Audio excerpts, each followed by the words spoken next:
Okay, we are recording. Kevin, how are you today? I'm very good, thank you, and you? Yeah, I'm not bad. I'm not bad. Where are you today? Where's home? Home is walking. Oh, lovely, Yeah, lovely. Well, before I get into the first track on your playlist today, yeah.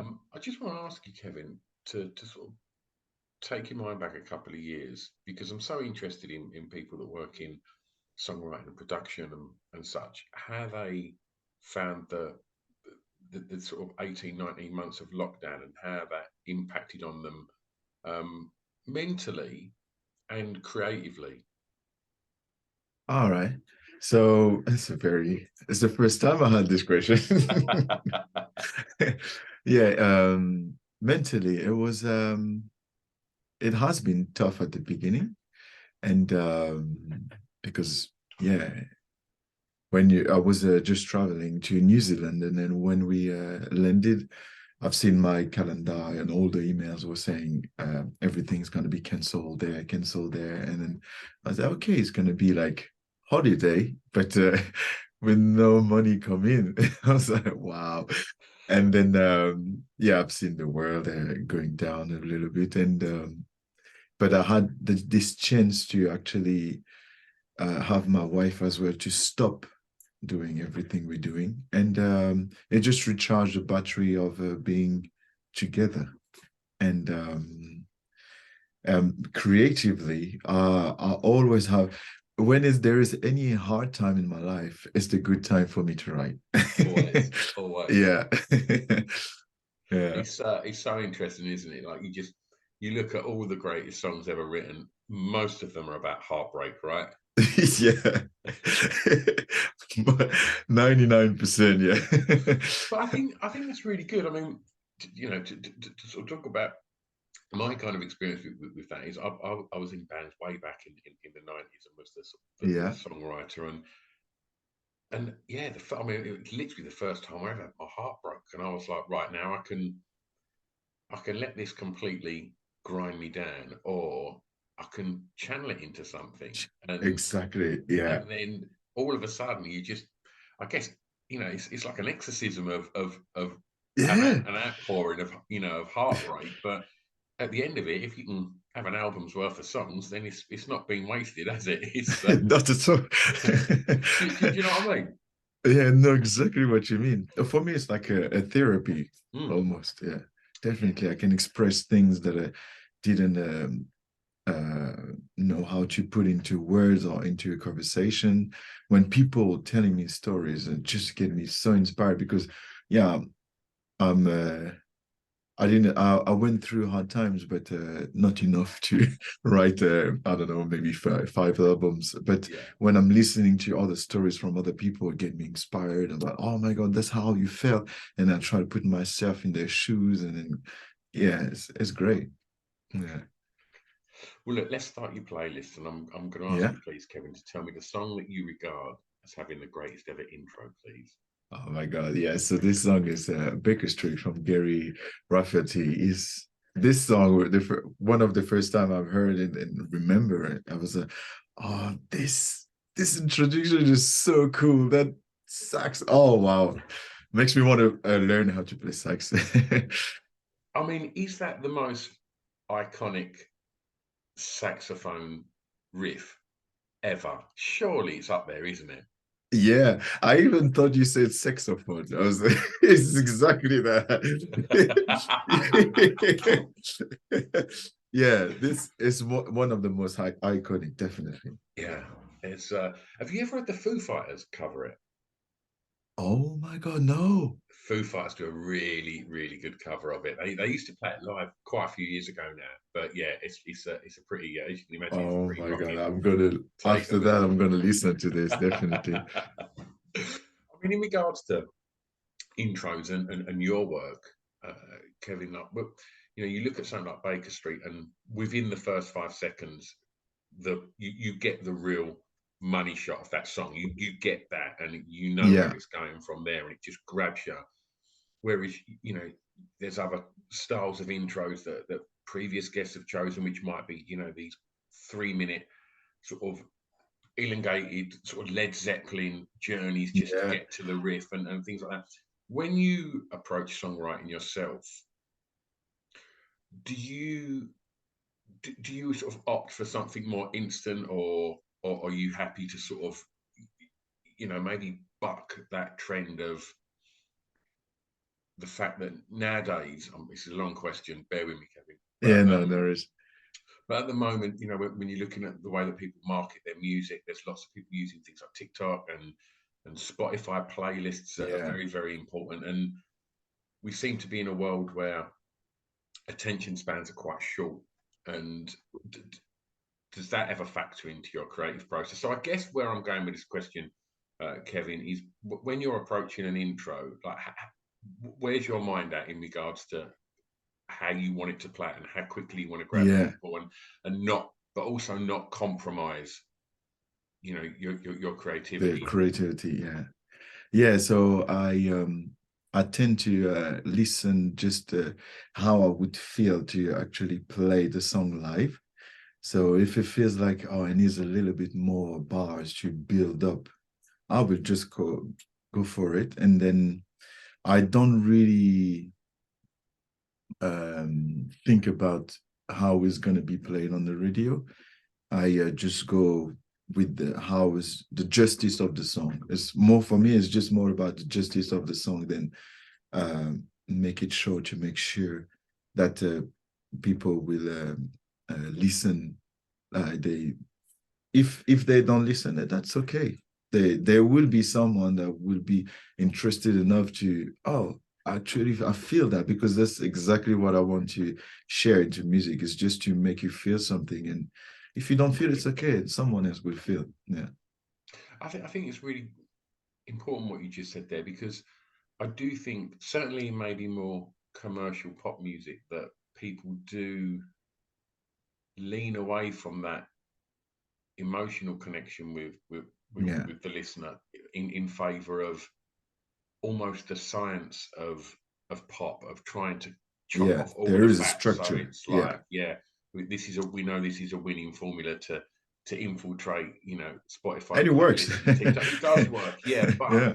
unfortunately, I think that that's a very fashionable way of approaching music, but I don't Yeah. think it's a very stylistic way. And I think fashion comes and goes, but I do think Yeah. style will outlive fashion every time. Do you know what I mean? Exactly. I know exactly what you mean. And you have a point. Fashion comes and goes. Yeah, Yeah. definitely. Okay. Right. I'm going to take you back now, and I'm going to ask you for track two to tell me Yeah, the there first is. song you remember hearing that had an emotional impact on you, Wow. please. That's Ray Charles. It was Hard Times. And I was actually having one of the hardest time when I've listened to this song. It was when I decided to move to England, to London. And it was with my rock band, and we didn't even save money to arrive here. We just bought the ticket and then flew. We just took the train to arrive here. And then yeah, it was quite tough. And I remember I was saying my account going down and down and down and down. And at the end, I was just not even have enough money to actually put a head over my head. I mean, a roof over my head. And so I had to, when I was trying to pack up everything, I always liked to play music, and I had my MP3 back in days, and I was listening to this, and the Hard Time. It was one of the first time where actually, when there is lyrics that you understand the lyrics, and then it's okay, you feel what they feel, but when you're actually living this at the moment, and you know that this person was living that in his time, and it was like a true connection of the songs, and I felt that. Yeah. Yeah, absolutely. Um, can you sort of tell us a little bit about how that journey to come to the UK come about? Because I'm fascinated to know more about your Yeah. story. So where was you born, and how did you sort of get into music? Tell us a little bit about that. Yeah, so I'm born in France, Paris, and grew up there for a while. And then I my dad one day was playing. He loves to play music every Sundays, and he um, he made me discover so many genres in music. And I quite fell in love with music through his ears. And one day he was playing a VHR cassette. It was a Woodstock, and it was Jimi Hendrix was playing. I was like, oh, wow, I'd love to play like that. So I grabbed the guitar and then tried to learn the guitar, and I switched to System of a Down, and then I switched to everything. Like it was literally everything that has guitar was into it. And yeah, I fell in love with this, and then I remember I was walking down the street, and it was like a little festival on in France. The 14th of July is like the Bastille days, and it's I That's mean, when I was in Corsica, and yeah. obviously that's a French island, and Bastille Day, I was there for that. There was Oh fireworks. my It was God, great. It was fireworks, amazing. Yeah. exactly. So it's very festive. Like everyone have a good set of mind, and there were some bands were playing outside that day.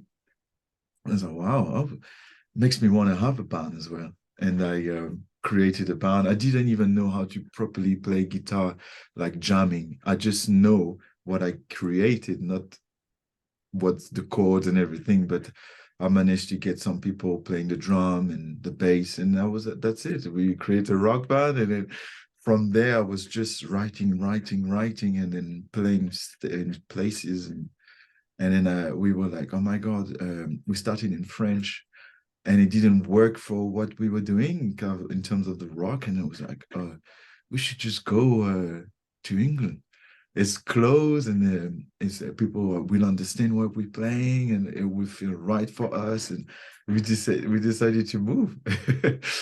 Yeah, That's fantastic. I mean, I just want to sort of go back to something you said that, and you said that you was watching Woodstock and you saw that Hendrix performance, yeah, and how that just struck you that, right, look how amazing this is. I want to do that. yeah. And I think when I mentioned earlier that there's fashion and there's style, kids could now still watch that Woodstock performance of Hendrix and go, And there holy will be like, shit, that is what I want to yeah, do. Check yeah, this out, because that is completely unique. His style, and it is yeah. a timeless style, and it is not dated. It's still, It's still there. transcends Yeah, generations. Absolutely, absolutely. yeah, Okay, well look, definitely. let's let's go back to early days in France, and tell me the song that reminds you of your time at school. Oh, whoa.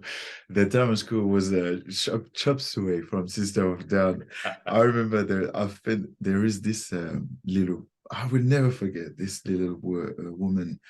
This little girl was out of the front of the school, and she was dressing. She was so. I found it very attractive. She was cute, and she had like a rock emo vibe, and I was like, I'm sure, but because with friends, it was the beginning of YouTube, so we saw this video of two boys doing this shops away video where it was quite enjoyable to watch, but as well the song, we fell in love with the song, but we didn't know what was it, and we were like, we should ask her. I'm sure she knows, and we asked her, and then she said, "Hey, System of a Down." It was like, that's it, and then since then I was like listening to every single album. Yeah.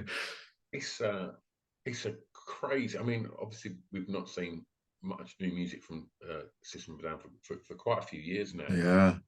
But the impact they made when I know, I Oh, guess it was when Chop Suey dropped really, and yeah. from that moment on, I guess they become one of the biggest rock bands in the world for quite a few years. Yeah. And it's a, I mean, Chop Suey as a record, it's it's a fucking crazy record, isn't it? It is all It over the is place, all but over the place. every little part is so melodic and so Yeah. infectious, isn't it? Yeah. Yeah, it is. And it taught me that even with the rock and hard rock or metal, you can still make people dance. Yeah, And I love that. Yeah. That was absolutely. key in my creativity. Yeah, and I mean, when you was at school Yeah. back in France, was was music something that you knew you was going to pursue as a career, or was that something that was on the back burner, and there was other things that you want to do? Essentially, what did you want to do when you was at school? Um, when I was at school, I just got my degree because my dad always told me to have a degree. And then after that, I got my degree. I'm good at the music. Go rock. And yeah, I just focused on that. Yeah, I mean, did it like in the lead up to sort of coming to the UK to sort of progress your career? I mean, what was the sort of scene like in whereabouts in France was you? I was in Paris. Right, so in Yeah. Paris, what was the sort of scene like, and when was that? When was that sort of like early 2000s around the Yeah, time? early 2000, yeah. So what was the sort of scene like in the sort of Parisian sort of live scene? Um, as I started, it was like 2000, 2000, 2011, something like that. And the music scene were more jazz, pop. The rap, the grime wasn't there yet. And yeah, it was like there is this rock, French rock. We call it the Bobo rock. It's like the Parisian. And it was in French. It was very nice in their own way, I respect, but it wasn't the rock that I grew up with, like Led Zeppelin and stuff like that. So I was like, it's missing that kind of a soul into the rock, like this, not anger, but this like energy, strong energy that I was missing. So Yep. we couldn't fit into that market there. And it's weird as well because as in the UK, looking to France around then, it was a big time for, I guess, UK sort of indie bands getting remixed by French producers, such as Yeah, things like Ed Banger and Sebastian and yeah. what was the label? Jerry Bouthier's label. I can't remember what that was called. But there was so much going on in that sort of French electronic scene. Obviously, Daft Punk, and Yeah, Daft all of Punk, that was David filtering Guetta, through. yeah. Yeah, and it was all sort of filtering through into UK guitar music. So it was quite. But there was a Parisian band from that era that I put on a few times at shows in the UK. Yeah, They were called Brooklyn, and the Brooklyn, yeah. and they were That just were, they weren't really rock. They were more kind of like sort of indie sort of stuff. And yeah, but yeah, it did seem that there was quite an exciting sort of scene as an onlooker from the UK into what was going on in Paris around that time. yeah, And it's interesting that you're looking the other way, thinking, right, yeah. I need to get over It's always like to the this. UK. Yeah. Um, okay, so tell me a little bit about how you found. You said it was obviously you referenced Hard Times by Ray Charles, Yeah. but tell me a little bit about when you get to the UK and how many of you come over? How many like was in the band, or did you just come We over were on your we own and were form a just band? three of us. Three So of us, yeah. how was that? I mean, was there a plan, or was it let's just get there and see what happens? Yeah.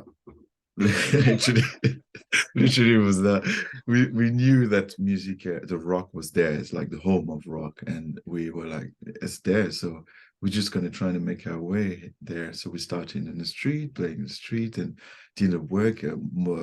Both of them gave up, came back to France, and I was I'm just on my own. Just I started busking, playing in bars, and then playing in little venues, and then build up everything myself in the end. Yeah. Well, look, let's get another a track in before we pick back up on your journey. And I'm going to ask you to Yeah. tell me the first song that you never buying from a record store, please, Kenny. This one, I'm a bit embarrassed. This one's this is never a cool one. Everyone's got a shit record that they bought first. It's got to be embarrassing, mate. Always. But my my parent gave me like we call it how we call this, money pocket, when Yeah. we earn a little bit, and then I was like, I'm gonna buy the song that I like at the moment. And it was Ricky Martin, Un, Dos, Tres. I was, but not thinking of it, it was just like, wow. It could have been the Black Keys, or Yeah, in hindsight, it could have been. The reality of it was Ricky Martin. You've just got to deal with that, mate. Exactly. Okay, so tell me about like when you get to the UK and you start, you know, you're saying like, you know, playing acoustic shows and coffee shops and things like that. Like when did it sort of progress to playing what in the UK we call the sort of toilet circuit, you know, like your Dublin Yeah, castles and you know all your I kind of did. small, Yeah. you know, your pub venues around London. Like when did it sort of move into them sort of venues quite quickly? Yeah, it did because and I was the school for me was playing I was playing Covent Garden all the time, and I remember even this counselor.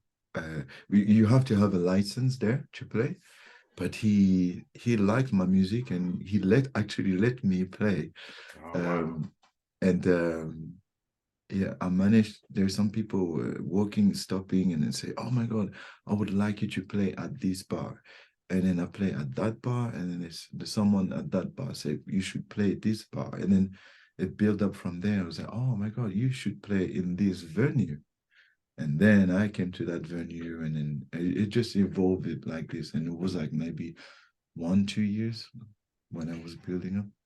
that's such an interesting approach to doing it because you know if I look back at my experiences there, it was like you know you'd send a demo to a venue and hopefully they'd phone you back and book you. But you're standing in Yeah, Covent Garden showcasing what you do, and yeah, people are seeing it, and it's growing. I guess very organically like that. That's yeah, fantastic. yeah, yeah. And so, did you stay with the same band that you came to the UK with, or did that kind of evolve into you know a different band? No, they went back home, so I was there on my own, and I mean I was here, I mean on my own, and I just managed to find some musician. I was mostly playing acoustic, Yeah, and I managed to actually have one band sound with my big jumbo acoustic guitar. Now it made me discover a kind of different way to play the guitar. It's not like very tapping, but it's my strum that gives that percussion. yeah, Yeah. yeah. I mean, I'm interested to know, like, you know, your band go back to Paris, and you know, you're living in a strange country, and you're busking, and you're trying to, you know, you're standing in the middle of a street in one of the busy streets in London, and you know, you're bearing your soul to strangers, hundreds and thousands of strangers a week. Yeah.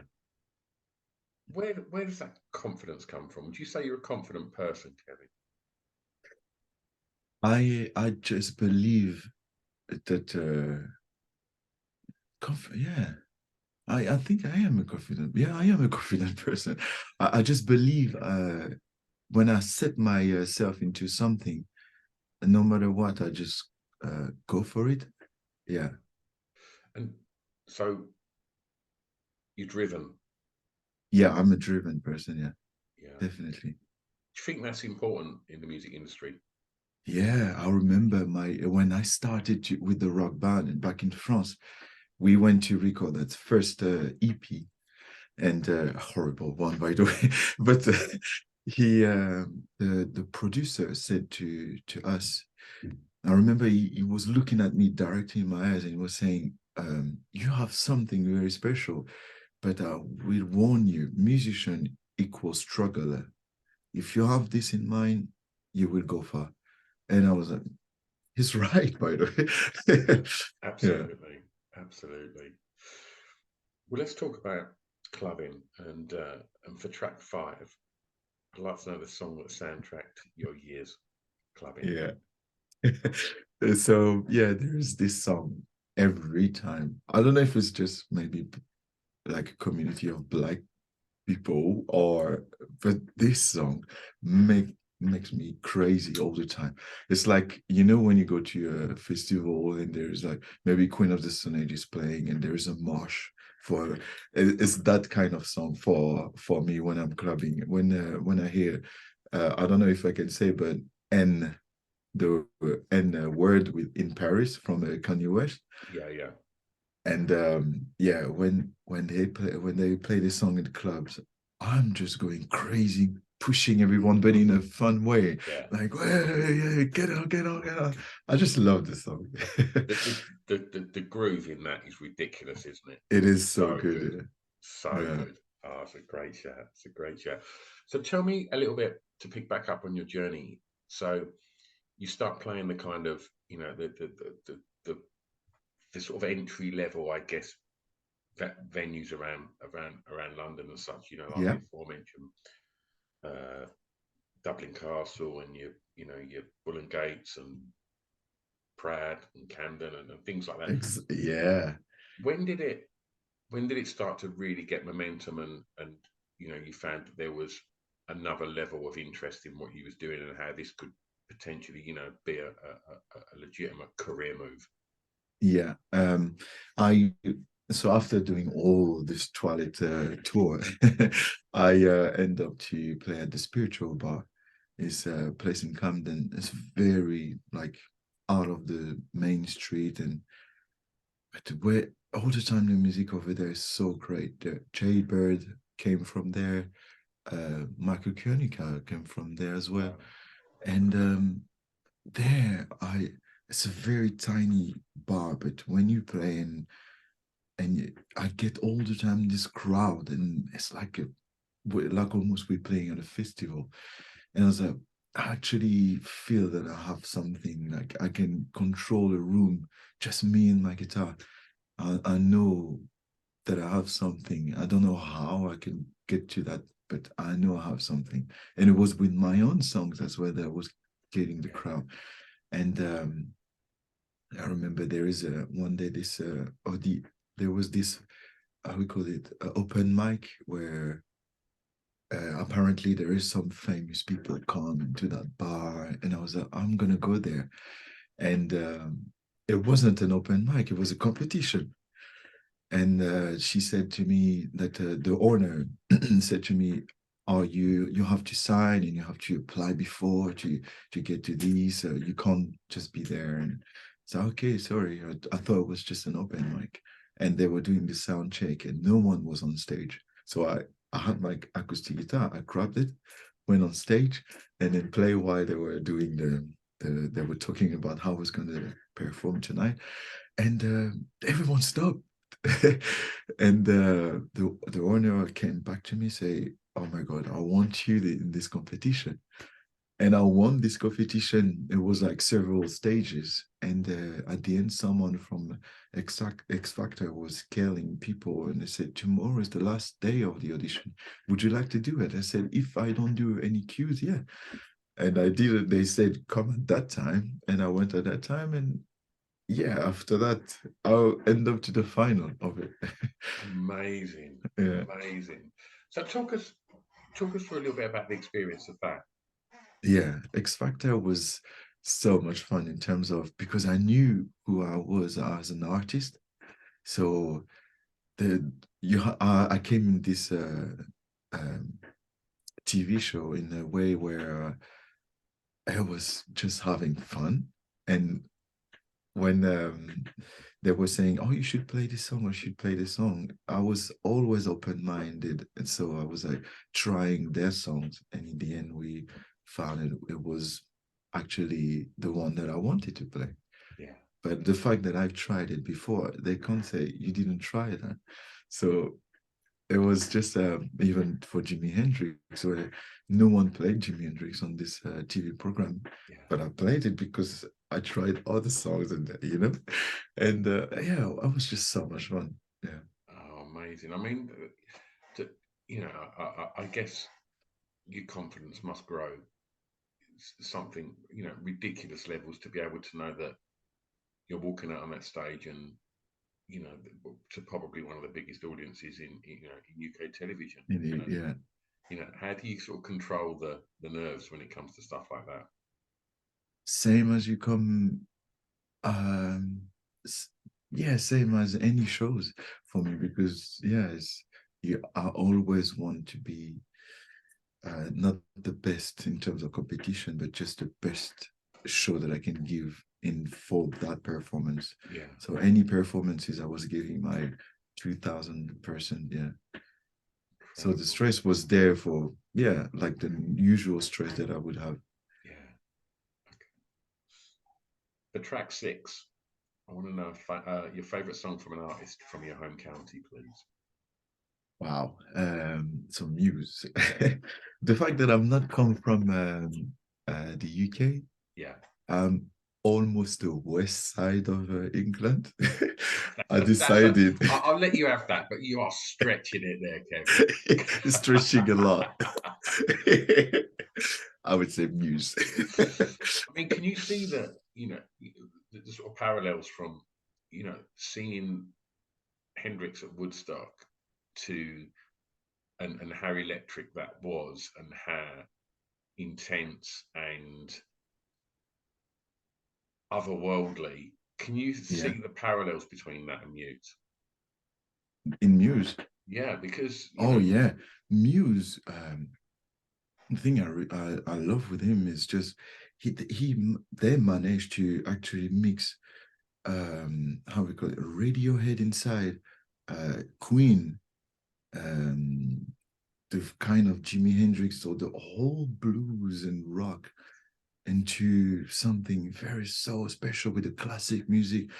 It's just like going to school when you listen to them. yeah, And I just love them. I just love all the songs in it. absolutely. I think when Muse first came out, and when they sort of released sort of like Muscle Museum and Sunburn and stuff Yeah. like that, it was Ooh, the press got on them that they were this. This is at the time when Radiohead were probably the biggest band in the UK, and it was like, this is going to be the next Radiohead. And then I think yeah. they just lent heavily on, like you said, Queen with the kind of theatrics Yeah. and it went to. But even stuff like you say Hendrix and that, but if you listen to like Supermassive Black Hole, that could For be a example. Prince record. It Like, could be a Prince record. Yeah. you could Definitely. totally imagine Prince playing that. Oh And yeah. there's like, and I just, and I think when you see like or dislike Muse, when you see them live, it's something special, isn't it? Oh my God. Yeah, it was my first. I remember my sister booked me gave me the ticket for my birthday. It was actually the first show that I've seen live. It was them at Stade de France. So it was like the stadium tour they were doing. Oh, and I remember he was at the end of Stockholm Syndrome. He played a riff with this guitar was crying, and it made me have tears of happiness. I'm not an emotional person, but this was just so cool. Oh, Yeah, incredible, incredible. Okay, right, for your last track, yeah. this is where you get to turn someone onto something new. So I'm going to ask you to tell me a song that you think many people may not know that you would like them to go and listen to. Oh my God, yeah. So I'm a massive fan of Queen of the Stone Age, and there's a song called "Tangled Up in the Plate," and this song is I think I never even heard it in the radio. They didn't barely played live as well. And I think for me it's one of my favorite song of Queen of the Stone Age because from every single part of this song is building up. And if you hear it again, you really hear how precise they added a thing at a certain time. And it just I love it. Yeah. Fantastic. What a band. Well, we make it easy for Yeah. people to listen to that and all the other tracks that we've spoken about. Kevin, could you put together a little Spotify playlist to accompany the podcast so people can go and listen to all your song picks? And obviously, we'll be putting your music on there as well. So, with that in mind, what's happening with your music? What can people expect in the coming months? So in this month, in August, the 25th of August, I am gonna release my first album, and I'm very excited about it because it's like 13 songs, and inside you will have a lot of rock music, which I always wanted to share with my people, and you will finally get this into it, and there's some music that I'm very proud of in terms of how I could mix the African, the rock, the metal, and the soul together in one song. Yeah. So yeah, I look forward to share that. Oh, fantastic. And will there be live shows? Yeah, with the live shows, yeah, I have a tour as well in November when I'm gonna play some of the songs as well. Oh, Fantastic. Kevin, if listeners to this podcast want to keep up to speed with releases, tour dates, and everything else, where's the best place to keep up to speed with you and follow you? KevinDavyWhite.com. Yeah, simple. If you know how to write Kevin, it's Kevin Davy, Davy, and then white like the color.com. You will find everything. Fantastic. And if it's cool with you, when this comes out, we'll tag you in this on Instagram so people can go and find you if they haven't done so Oh, already. yeah, please. That would be amazing. Oh, Kevin, it's been an absolute delight talking records with you today. I'm Thank going to press you. stop, but don't go anywhere. Yeah, no worries. Thank you. It was